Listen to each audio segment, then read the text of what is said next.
ஹாலிடேஸ்னாலே அது நம்ம ஜிடி ஹாலிடேஸ் தான். GT holidays, South India's #1 travel brand. தாவேக மாவட்ட செயலாளருக்கு முன்ஜாமீன் மறுக்கப்பட்டிருக்கிறது. கரூர் சம்பவம் தொடர்பாக நீதிமன்றத்தில் வழக்குகள் தொடர்பான விசாரணை நடந்து வரக்கூடிய நிலையில் தாவேக மாவட்ட செயலாளருக்கு முன்ஜாமீனை மறுத்திருக்கிறது நீதிமன்றம். முக்கிய செய்தியாக பார்த்து கொண்டிருக்கிறோம். விவரங்களோடு இணைந்திருக்கிறார் செய்தியாளர் சுரேஷ். சுரேஷ், வணக்கம். இந்த உத்தரவு தொடர்பான தகவல்களை பகிர்ந்துக்கோங்க. வணக்கம். அதாவது கரூர் சம்பவம் நடைபெற்ற அதே செப்டம்பர் 27 தாவேகாவுடைய தலைவர் விஜய் நாமக்கல் அதுக்கு முன்னாடி பிரச்சாரம் செஞ்சுட்டு தான் கரூருக்கு வந்தார்.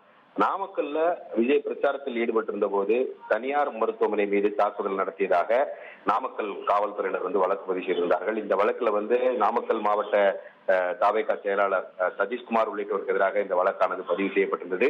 இந்த வழக்குல காவல்துறையினர் தன்னை கைது செய்யக்கூடும் என்று கூறி முன்ஜாமீன் வழங்க வேண்டும் என்ற கோரிக்கையுடன் சதீஷ்குமார் சென்னை உயர்நீதிமன்றத்தில் மனு தாக்கல் செய்திருந்தார். அந்த மனுவில் எந்த குற்றமும் செய்யாத நிலையில அரசியல் காரணங்களுக்காக வழக்குல தன்னை சேர்த்திருப்பதாகவும் சம்பவ இடத்துல இருந்த ஒரே காரணத்துக்காக தனக்கு எதிராக இந்த வழக்கு பதிவு செய்யப்பட்டுள்ளதாகவும் அந்த மனுவில் தெரிவித்திருக்கிறார்.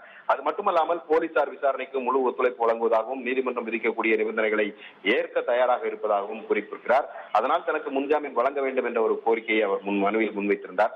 இந்த மனு நீதிபதி என் செந்தில்குமார் முன்பு இன்றைக்கு விசாரணைக்கு வந்தது. அப்போது காவல்துறை தரப்பில் ஆஜரான வழக்கறிஞர் சந்தோஷ் அனைத்து விதிகளையும் பூர்த்தி செய்வதாக கூறி அனுமதி பெற்றவர் மனுதாரர். அவரது கட்சியினுடைய செயல்பாடுகளால் கிட்டத்தட்ட 5 லட்சம் ரூபாய் அளவுக்கு சேதம் ஏற்பட்டிருக்கிறது.